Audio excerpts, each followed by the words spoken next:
At ito po yung mga ganap kaninang umaga dahil pinapapunta po kami ni nanay sa bayan. Pinapa-pick up niya po sa amin yung binili niyang damit na gagamitin ng aking pamangkin sa buwan ng wika. Ngayong hapon po araw ng Martes, pinapadali po kami ni nanay dahil ginagamit na po ito ng aking pamangkin, no? At hindi na po kami nag-aksaya ng oras ng aking anak. Dalawa po kami pumunta ng bayan.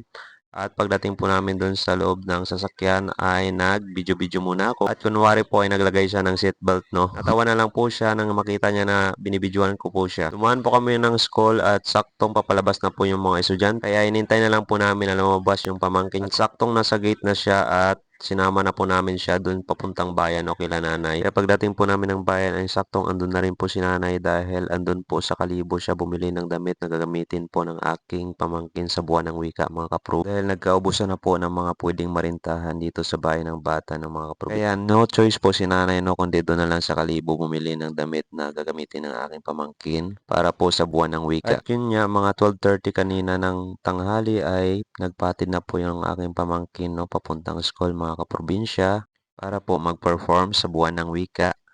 At hanggang dito na lang po ako. Maraming salamat. Bye-bye.